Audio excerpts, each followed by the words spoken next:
हमारा अगला क्वेश्चन है एनसीईआरटी एक्सरसाइज का, why are the classification systems changing every now and then. यानी कि जो क्लासिफिकेशन सिस्टम्स हैं हमारे, वो टाइम से टाइम बदलते क्यों रहते हैं, क्या इनकी वजह है इनके चेंज होने की। सबसे इंपॉर्टेंट वजह तो टेक्नोलॉजी है, ठीक है। सबसे ज़्यादा इंपॉर्टेंट एस्पेक्ट जो आता है क्लासिफिकेशन सिस्टम के चेंज होने का, वो है हमारा टेक्नोलॉजी।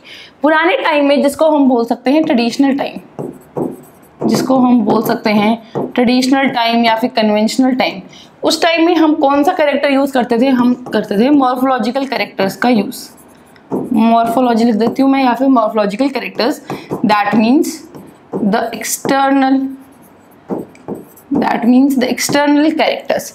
एक्सटर्नल कैरेक्टर से मतलब जैसे कि अगर मान लीजिए मैं कोई प्लांट स्टडी कर रही हूँ, तो मैं क्या देखूंगी उस प्लांट में, उस प्लांट का एक फ्लावर है, उस फ्लावर की पेटल्स का कलर क्या है, सेपल्स का कलर क्या है, कितने अमाउंट में वो प्रेजेंट है, और पेटल्स जो हैं उनकी अरेंजमेंट किस टाइप की है, किस तरह से वो ओवरलैप कर रहे हैं एक दूसरे को। सेम तरीका हम सेपल्स में देखेंगे।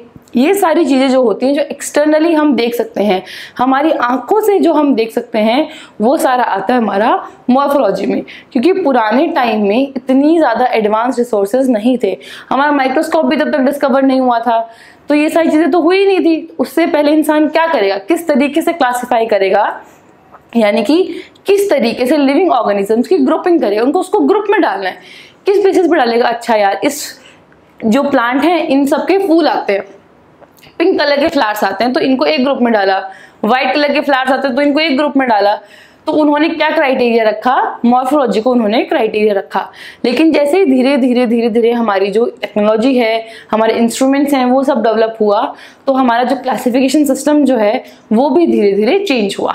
इसके बाद अगर हम एडवांस तरीके की बात करें हमारे पास, या फिर हम बोल सकते हैं मॉडर्न तरीके की अगर हम बात करें, the modern way of classifying the living organisms, उसमें हम स्टडी करते हैं मॉर्फोलॉजी को, तो स्टडी करेंगे, इसको हम इग्नोर नहीं करेंगे, इसी के साथ साथ बाकी चीज़ों का एडिशन भी हो जाएगा।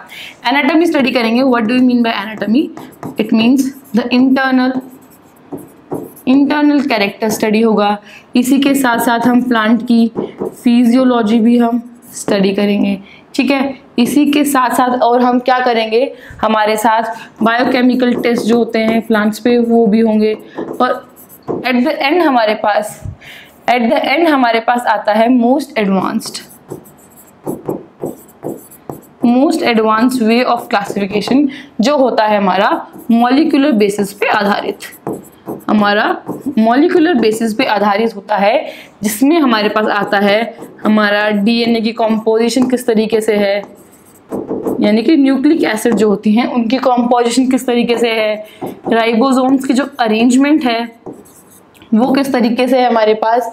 इसी के साथ साथ जो बॉन्डिंग हो रही है वो किस टाइप की हो रही है, कहाँ पे हो रही है, ट्रांसक्रिप्शन फैक्टर्स कौन कौन से हैं, ट्रांसलेशन फैक्टर्स कौन कौन से हैं, प्रोमोटर किस टाइप के हैं, या फिर इसी के साथ साथ हमारे पास जो टर्मिनेटर्स हैं वो किस टाइप के हैं। ये सारा जो बेस आता है, ये हमारे पास आता है molecular basis. All this form the molecular basis of classification. तो धीरे धीरे टाइम के साथ जैसे जैसे चीज़ें बढ़ती हैं, जैसे जैसे चीज़ें प्रोग्रेस होती हैं, टेक्नोलॉजी नई आती जाती है, उसी तरीके से धीरे धीरे क्लासिफिकेशन सिस्टम जो है वो भी चेंज होता रहता है। अगर मान लीजिए पुराने टाइम में सिर्फ मॉर्फोलॉजी के बेसिस पे क्या किया गया, कुछ ग्रुपिंग कर दी गई, किसी प्लांट ग्रुप का या फिर किसी एनिमल ग्रुप को एक ग्रुप में रखा गया। लेकिन आज के टाइम में जब हमने उनका डीएनए एनालिसिस किया तो हमें पता चला कि ये तो काफ़ी ज़्यादा अलग है, तो हमें इनको एक ग्रुप में नहीं रख सकते, हमें इनको दो अलग अलग सेपरेट ग्रुप्स में रखना पड़ेगा। तो इसके वजह से क्या हुआ, हमारा क्लासिफिकेशन सिस्टम जो है वो चेंज हुआ। सो यही हमसे क्वेश्चन में पूछा गया है कि why are the classification systems changing every now and then. Technology change हो रही है, टेक्नोलॉजी की चेंज होने की वजह से जो हमने अर्लियर ग्रुपिंग की थी उसमें हमें कुछ मॉडिफिकेशंस करने पड़ेंगे, ठीक है, क्योंकि हमें इन्फॉर्मेशन जो है वो ज़्यादा मिल रही है। पहले इन्फॉर्मेशन हमारे पास 10% थी, आज के टाइम में इन्फॉर्मेशन हमारे पास 50% है। 50% की इंफॉर्मेशन के बेसिस पे जो चेंजेस आए हैं उसी के हिसाब से हम अब नया क्लासिफिकेशन करेंगे। And therefore that is the reason why that every now and then the classification systems keep on changing. आज के टाइम में भी जो क्लासिफिकेशन सिस्टम है वो भी धीरे धीरे धीरे धीरे चेंज होता रहेगा।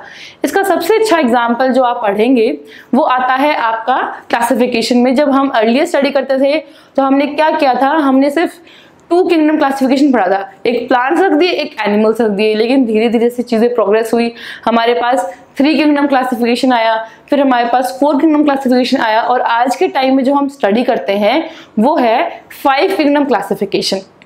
और फ्यूचर में अगर आप फर्दर रिसर्च में जाएंगे तो आपको देखने को मिलेगा 6 किंगडम क्लासिफिकेशन भी एग्जिस्ट करता है, और लोग 6 किंगडम क्लासिफिकेशन को वैलिड मानते हैं और उस पर वर्क करते हैं। तो ये एक डायरेक्ट एग्जाम्पल है हमारा कि क्लासिफिकेशन सिस्टम जो है वो हमारा चेंज हो रहा है।